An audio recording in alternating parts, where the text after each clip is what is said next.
Nabi dan Rasul 25 yang ada di dalam Al-Quranul Karim. Dari 25 Nabi ini ada lagi 5 besar lebih tinggi lagi, yaitu yang disebut ulul azmi. Nabi apa? Dari atas satu. Nabi ada. Nabi Nuh, Nabi Ibrahim, Nabi Musa, Nabi Isa, Nabi Muhammad SAW. Dari 5 nabi ini, ulul azmi 5 besar dari 25, ada yang tertinggi lagi, tidak ada yang lebih tinggi lagi, yaitu Nabi besar Muhammad paling tinggi. Maka kita alhamdulillah, mudah-mudahan diaku umat sama beliau. Repot kalau nggak diaku umat, Pak. Repot ya. Hebat-hebatnya Nabi nih, Rasul. Hebat-hebatnya nih. Nih, Pak. Ketika Allah menciptakan Nabi Adam, disimpan Bu di surga tuh. Baru Nabi Adam tuh manusia satu. Allah manggil Nabi Adam itu enggak gini, ya Adam, ya Adam, hei Adam, hei Adam, enggak. Tapi Allah setiap manggil Nabi Adam dengan ya Aba Muhammad, ya Aba Muhammad, ya Aba Muhammad. Hei bapaknya Muhammad, hei bapaknya Muhammad, hei bapaknya Muhammad. Nabi Adam bingung. Waduh, ini kan manusia baru diciptain satu orang, saya. Ini kok saya disebut bapaknya Muhammad? Kapan saya punya bini, kapan saya nikah, kapan saya punya anak, kok disebutnya Aba Muhammad, hei bapaknya Muhammad. Bingung mikirin tuh. Nah, udah bingung gitu, kata Allah, ya Adam, irfa ra'saka, angkatkan kepala kamu. Pas diangkat kepala aja Nabi Adam, maka di situ Nabi Adam melihat ada nur cahaya yang luar biasa. Kata Allah, hei Adam, itulah nur Muhammad, itulah cahaya Muhammad. Kalau nur Muhammad itu tidak aku ciptakan, kamu tidak akan aku ciptakan. Kalau nur Muhammad itu tidak aku ciptakan, surga, neraka, alam semesta dan isi-isinya tidak akan aku ciptakan. Begitu hebatnya Rasulullah Sallallahu Alaihi. Pengen bahagia, deketin Rasul, deketin, jangan jauh dari Rasul, ya, deketin. Apalagi kalau saya sering sampaikan di taklim nih, di Isra Mi'raj, Subhanalladzi asra bi abdihi, ya. Maha suci Allah yang memperjalankan hambanya. Di situ binanya bina asro muta'adi. Di mana bina muta'adi ada fi'il, fa'il dan maf'ul, maka kedepannya tidak boleh ada huruf jar. Asro bi itu nggak boleh. Bi itu karena bina muta'adi. Kalau bina lazim boleh. Tapi kenapa kok ini? Menurut aturan itu bina muta'adi kedepannya nggak boleh ada huruf jar. Ini ada asro bi abdi, berarti apa? Berarti ini harus ada yang dikaji, makna yang tersirat luar biasa. Karena apa? Di anna ziyadatal apa? Bina tadulu ala ziyadatil makna. Bertambah huruf, bertambah adegan itu bertambah makna. Nah di situ maknanya apa? Subhanalladzi asra bi abdihi, maha suci zat Allah yang memperjalankan hambanya. Siapa yang disebut hambanya itu? Nabi besar Muhammad Sallallahu Alaihi. Berarti Rasulullah Nabi Muhammad diaku hamba sama Allah. Jelas Al-Quran, tuh hambaku kata Allah. Nah sekarang kira-kira kita ini hamba Allah bukan? Halo? Kita hamba Allah bukan? Kata siapa? Ngaku-ngaku apa diakui? Ngaku diakui. Kita mah cuma simpatisan Bu, yang pengen jadi hamba Allah. Kalau Rasul udah legal, Al-Quran yang menyatakan Subhanalladzi asra bi abdihi itu. Kita mah aduh jauh, masih jauh. Nih sering saya contohin, ini aja biar ingat. Pak Atma bawa duit, Pak Haji Atma kelipok 50.000, kecil gede. Pak Atma, Pak Haji Atma ada ya?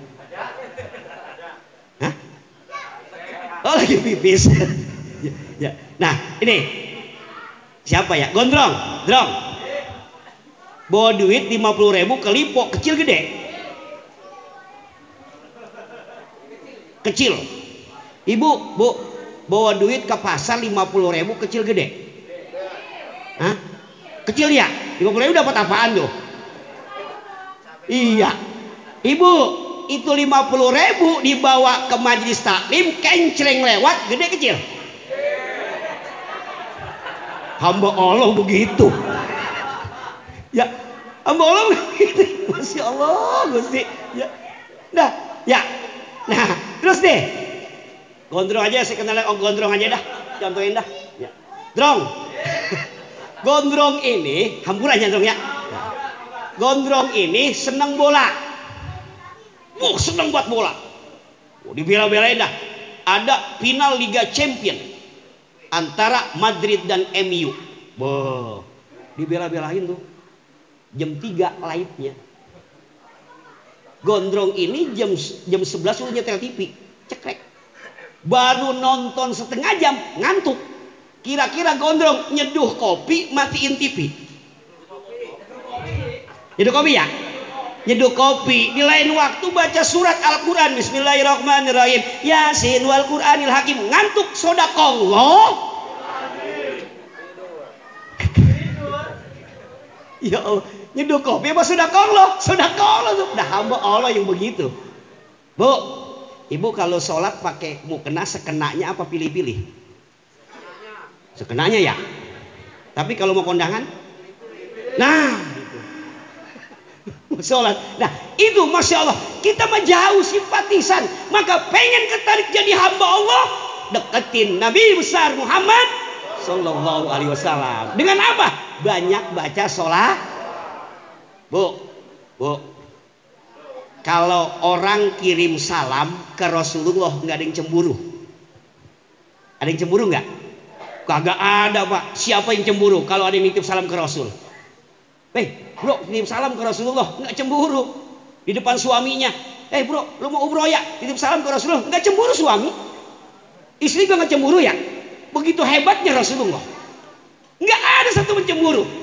Ya Nabi salam alaika ya salam alaika ya Habib salam alaika sholawatullah alaika. Ibu-ibu baca sholawat ya Nabi salam alaika di depan suaminya. Masya Allah. Kata suaminya, enak neng, terusin. Padahal kalau diartiin begini, ya hei Nabi salam dari saya, Muhammad saya titip salam, hei Habib kekasih saya. Gitu kalau diartikan. Cemburu nggak suami? Kagak. Ya, coba kalau kata ibu begini nih, Mas Gondrong saya titip salam, Mas Gondrong salam dari saya, Mas Gondrong kekasih saya. Kira-kira ibu cemburu nggak? Cemburu nggak? Cemburu. Siapa itu Gondrong? Waduh, karena main nih katanya nih. Jangan-jangan temen SMP kamu nih ya? Akibat dampak daripada WA gitu. Waduh marah. Tapi ketika titip salam ke Rasulullah, satu pun kagak ada yang cemburu. Maka kita perbanyak baca bulan Sya'ban ini bulan diturunkannya ayat perintah membaca sholawat. Kalau kata ulama-ulama persiapan, nah ini kata Pak Haji, kata Bu Haji Mumun, pembekalan persiapan Ramadan. Ya. Sedikit lagi. Terus nih. Ya begitu kalau kita ngomong begini gini TTB ya. Bingung kalau kita ceramah serius katanya nih khutbah apa ceramah nih. Kalau kita bercanda, mendingan ngundang pelawak katanya. Kalau ini undang anak masih muda. Itu kenapa sih ngundang yang masih muda? Emang yang tua pada kapan itu bocah mau ngomong apa dari mik katanya. Kalau ngundang yang tua, ngapain sih ngundang yang tua udah bau tanah masih ngomong aja. Serba salah. Maka udah mau dengerin, monggo, nggak dengerin nggak apa-apa gitu. Nah, nih apa tuh? Saya lupa lagi tadi tuh. Dari mana tuh? Ya? Bukan, Bro. Persiapan puasa. Nah, persiapan puasa itu Pak, sebenarnya di bulan Rajab. Dari bahasa ulama, Syahrul Rajab taholli, wa sa'ru Sya'ban tahalli, wa sa'ru Ramadan tajalli. Taholli, tahalli, tajalli. Apa Pak? Satu? Mang Lili. Taholli. Apa itu taholli? Bulan Rajab taholli. Kosongkan diri. Kosongkan diri dari perbuatan-perbuatan yang dilarang oleh Allah. Tinggalkan apa yang dilarang oleh Allah. Kosongkan diri dari dosa. Maka bulan Rajab banyak bertobat kepada Allah. Kosongin tuh. Sudah taholli kosong nih. Maka datang bulan Sya'ban. Yang kosong isi. Isinya pakai apa? Banyak baca sholawat. Karena bulan Sya'ban ini turun perintah maca sholat. Innallaha wa malaikatahu yusholluna 'alan ya ayyuhalladzina amanu shollu 'alaihi. Surat apa itu, Grong? Surat apa, Grong? Hafal ya? Surat apa itu? Al-Ahzab ayat 56. Sesungguhnya Allah dan malaikat bersolawat ke Rasulullah. Hei orang-orang yang beriman, bersolawatlah kalian kepada Rasulullah. Itu perintah itu. Ayat Al-Quran surah Al-Ahzab ayat 56 diturunkannya di bulan Sya'ban. Maka bulan Sya'ban setelah bulan Rajab taholli, kosongkan diri dari dosa, bersihin diri dari dosa, baik itu dari zohir, berbuat dosa, baik itu batin, penyakit hasud, iri, dengki, bersihin, kosong, isi di bulan Sya'ban dengan apa? Dengan solawat tahali. Perbanyak solawat. Isi dengan solawat. Isi dengan Abdul Zikri fa'lam annahu la ilaha. Isi. Kalau itu sudah terisi, maka datang bulan Ramadan, tajalli, akan nikmat merasakan bulan puasa itu. Masya Allah, nikmatnya luar biasa puasa. Ya, itu kalau kata ulama, mudah-mudahan ya. Nah, maka pada kesempatan ini sedikit Ibu Haji ya, biar pulang bawa bekal kurikulum Ramadan Rasulullah SAW. Jadi ada kurikulumnya nih. Kurikulum Rasulullah SAW ketika bulan Ramadan. Kalau kita bicara kurikulum berarti kita ingat sekolah. Ada kurikulumnya. Kenapa? Kita lihat dari ayat ya ayyuhalladzina amanu kutiba alaikumusiyam kama kutiba alal ladzina min la'allakum. Akhir ayat itu apa? La'allakum tattaqun. Supaya pertanyaannya begini, apakah semua orang yang berpuasa itu takwa? Nah, ya, apakah setiap orang yang berpuasa itu dia sudah bertakwa? Dijawab sama Allah. Di dalam Al-Quran surah Al-Baqarah ayat 183 yang tadi saya bacakan, ujung ayatnya la'allakum tattaqun. Itu ada lafaz la'allakum. La'alla itu dalam ilmu nahu disebutnya taroji. Disebutnya taroji. Taroji itu mengharap sesuatu kemungkinan bisa terjadi. Artinya memberi pelajaran bagi kita. Ketika ada kalimat sebelumnya ada la'alla, taroji. Maka ini untuk mencapai satu harapan yang besar, cita-cita yang tinggi, maka dituntut mengerjakannya dengan sungguh-sungguh dan keseriusan. Makanya tidak setiap orang yang puasa takwa. Gitu. Maka dari sini ada kurikulumnya. 3 aja dah, biar cepat ya. Kurikulum Rasulullah ketika menghadapi bulan suci Ramadan. Yang pertama adalah meningkatkan sholat. Apa Pak? Sholat. Dalam arti meningkatkan sholat ini, sholatnya ningkat, bukan ningkat nambahin yang wajib. Ningkat sholat fardu tambahin sama sholat sunnah. Buka tuh sekarang semua sholat sunnah. Sholat sunnah itu satu, kalau kita ngerjain sholat fardu ya, itu tidak khusyuk. Nanti akan disempurnain, ditambal sama sholat sunnah rawatib namanya. Sholat sunnah rawatib sebelum dan sesudah.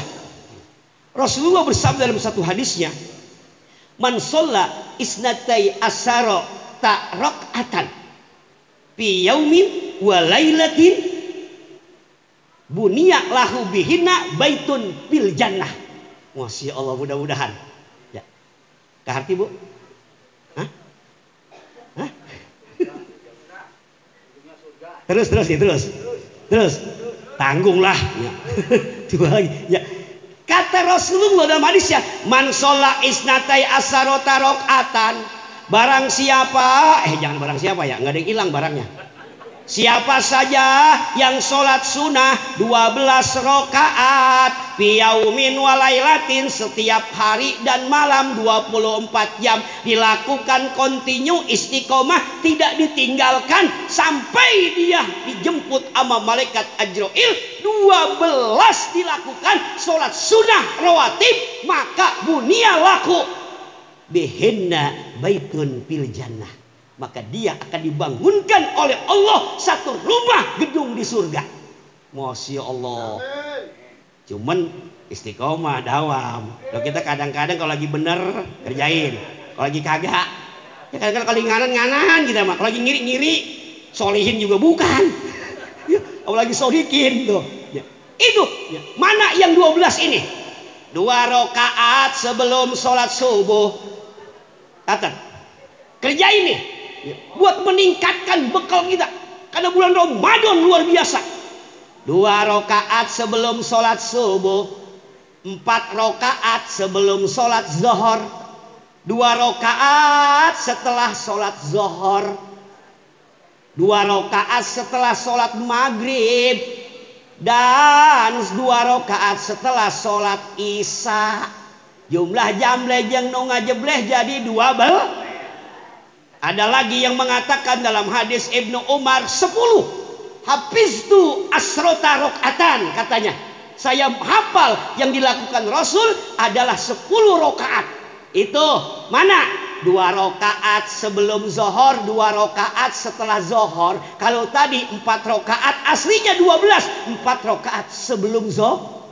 Kalau itu dilakukan, maka Allah akan menyiapkan baginya gedung rumah di surga. Insya mudah-mudahan di bulan puasa nih kita bisa ya. Siap keluarin semuanya sunnah tuh ya, sunnah. Belum lagi apa, ada sunat mutlak, bukan sholat rawatib itu namanya, yaitu 4 rakaat sebelum asar. Itu tidak masuk rawatib, tapi sholat sunnah yang berdampingan dengan sholat fardu. Jadi 4 rakaat itu tidak ngaruh kepada sholat asar, karena dia mempunyai kemuliaan tersendiri. Apa manfaatnya? Apa faedahnya? Sholat sebelum asar 4 rakaat, faedahnya rahimallahu ta'ala imro'an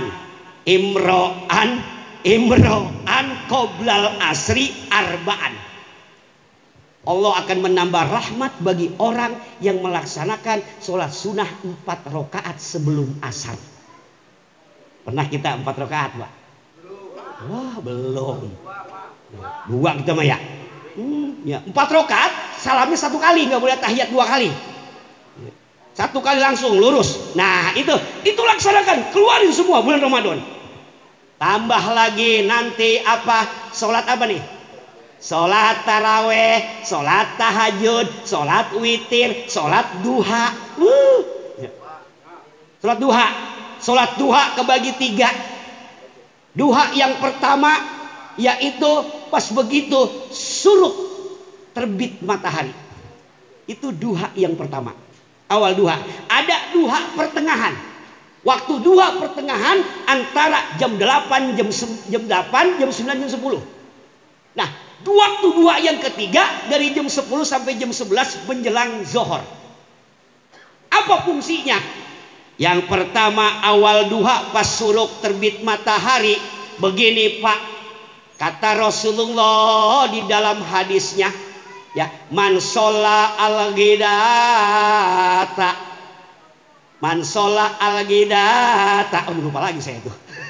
Man sholla al-ghidata, barang siapa yang sholat subuh fil jamaati pada berjamaah. Sholat subuh dia berjamaah. Mau sholat berjamaahnya di masjid, mau sholat berjamaahnya di rumah. Kemudian setelah dia sholat berjamaah subuh, kemudian dia sumayak udu yazkurullaha ta'ala. Kemudian dia duduk dan mengingat Allah sampai terbit matahari. Maka itu dilakukan karena lahu ka ajri umrotin wahajin tamatan. Pahalanya dapat seperti pahala ibadah umroh dan ibadah haji. Ini hajinya orang miskin begitu. Udah sholat subuh berjamaah, jangan pulang dulu, isi sumayak udu wayaskurullah. Wayaskurullah di sini baik dia baca Quran, baik dia berdoa, baik dia tafakur, wa yatafakkaruna fi khalqis samawati wal ard sampai terbit matahari. Pas begitu terbit matahari, dia sholat 2 rakaat itu duha awal. Pahalanya seperti ibadah umroh dan haji. Terus duha yang kedua. Nah, duha yang kedua, waktu yang kedua dari jam 8 sampai jam 10